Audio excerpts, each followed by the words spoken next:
Hey, I get asked all the time, how do you fish a jerkbait? Well, this is what they call a suspending jerkbait. This is a SPRO McStick 110. There's a bunch of different suspending jerkbaits on the market. I'm going to show you how to fish a suspending jerkbait, give you a few tips. Hopefully you can go out there, catch a bunch of fish with it. So this is something I throw on a bait caster. This is a Cashion 6'9" rod. You can see it's got a real soft tip. That's crucial, because when you're jerking, you don't want to jerk the bait out of their mouth, because those fish hit this bait while it's suspended. So you want to be able to let them get it real good. I have Sunline Sniper 12-pound test. That's usually what I'm going to fish on it. And I have a 6-4-to-1 bait casting reel, and we'll get after it.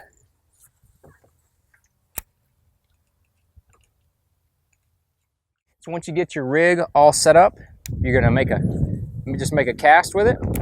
And you're going to reel up your slack, reel a couple cranks so that you get that jerkbait under the water, and then you're going to start snapping that rod on slack line. That is a big key. So I'm going to reel up my slack and then give it a little slack, and then I'm going to snap it. Usually 2 or 3 snaps and then a pause, 2 or 3 snaps and a pause, and you're going to have to adjust that tempo to find out what the fish want that particular day.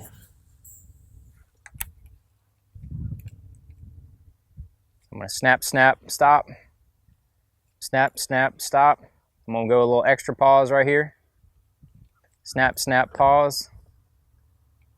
Snap, snap, snap, snap. You just kind of want to keep it erratic and keep it moving, and let the fish tell you what they want. And you got to make sure you throw it in the right conditions. Jerkbaits work great in clear water, but you need some help. You need some wind. You need some kind of heavy overcast skies or something like that to help to disguise your jerkbait in real clear water. Having just a little bit of stain in the water is what I prefer. You know, right here we're looking at probably 2.5 feet visibility. I think that is perfect for a pre-spawn jerkbait bite. It's really good. Sun in the spring especially is better on a jerkbait. Sun and jerkbaits go together very well. If you can get sun and wind, that is the primo perfect conditions that you want. And if you don't have that wind, you need to have that stained water or something to help you disguise that jerkbait just a little bit so you can get more bites on it.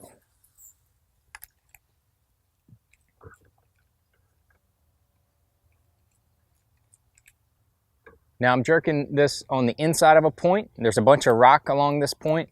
That's a typical place that you're going to be throwing the jerkbait. But really, this is a bait that you're getting fish to come out of cover to come eat. So you can throw that thing around docks, in the backs of pockets. You can throw it off of the ends of points. You can throw it on any kind of cover that you see around.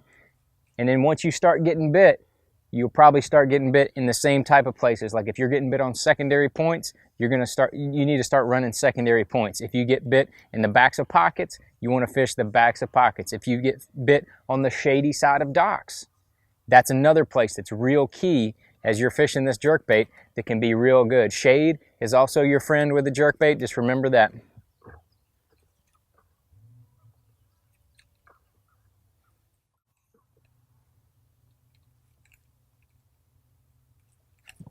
There he is.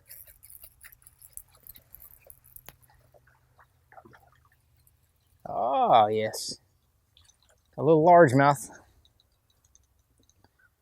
It's also the great thing about a jerkbait. Man, you catch fish, you catch them small, you catch them medium size, you catch them big, you catch them all sizes on the jerkbait. This thing has those gamakatsus just buried in his mouth, and that was about the 6th or 7th cast today. Get the pliers, get this thing off.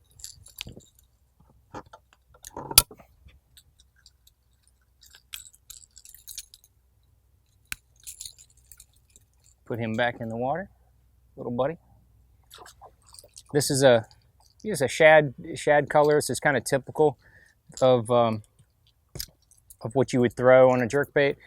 This is a little more opaque. This is a little more translucent. If the clearer the water, the more translucent you want to get your jerkbait. The dirtier the water, the more you want it to have opaque, white, or chartreuse, something to that effect. Now, when you start talking about smallmouth and jerkbaits, that's a whole different animal. You want to have real bright colors quite often, but quite often you want translucent baits. You got to let the fish, and that's a day-to-day deal with smallmouth.